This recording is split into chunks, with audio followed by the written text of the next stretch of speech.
एकश्लोकी सुंदरकांड।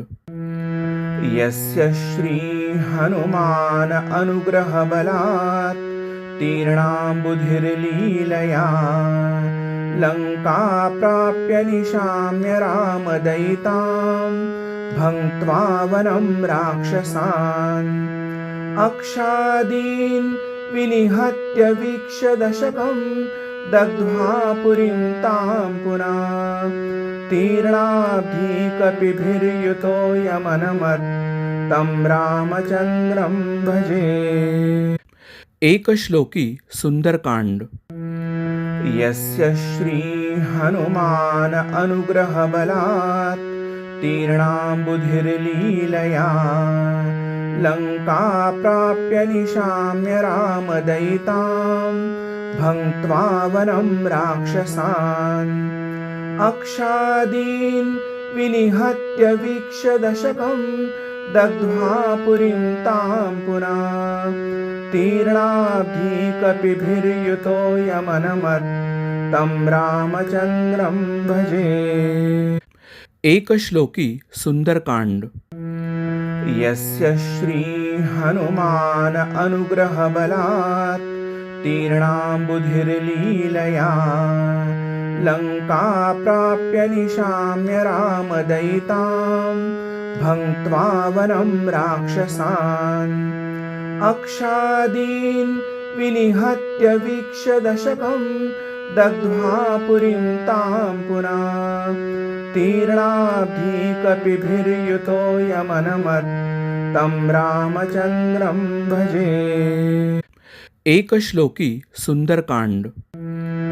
यस्य श्री हनुमान अनुग्रह बलात् तीर्णां बुद्धिर्लीलया लंका प्राप्य निशाम्य रामदयितां भङ्क्त्वा वनं राक्षसान् अक्षादीन् विनिहत्य वीक्ष्य दशकं दग्ध्वा पुरीं तां पुनः तीर्णाब्धिकपिभिर्युतो यमनमत् तं रामचन्द्रं भजे।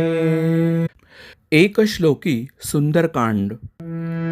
यस्य श्री हनुमान अनुग्रह बलात् तीर्णां बुद्धिर्लीलया लंका प्राप्य निशाम्य रामदयितां भङ्क्त्वा वनं राक्षसान् अक्षादीन् विनिहत्य वीक्ष्य दशकं दग्ध्वा पुरीं तां पुनः तीर्णाब्धिकपिभिर्युतो यमनमत् तं रामचन्द्रं भजे। एकश्लोकी सुंदरकांड। यस्य श्री हनुमान अनुग्रह बलात् तीर्णां बुद्धिर्लीलया लंका प्राप्य निशाम्य रामदयितां भङ्क्त्वा वनं राक्षसान् अक्षादीन् विनिहत्य वीक्ष्य दशकं दग्ध्वा पुरीं तां पुनः तीर्णाब्धिकपिभिर्युतो यमनमत् तं रामचन्द्रं भजे। एकश्लोकी सुंदरकांड। यस्य श्री हनुमान अनुग्रह बलात् तीर्णां बुद्धिर्लीलया लंका प्राप्य निशाम्य रामदयितां भङ्क्त्वा वनं राक्षसान् अक्षादीन् विनिहत्य वीक्ष्य दशकं दग्ध्वा पुरीं तां पुनः तीर्णाब्धिकपिभिर्युतो यमनमत् तं रामचन्द्रं भजे। एकश्लोकी सुंदरकांड।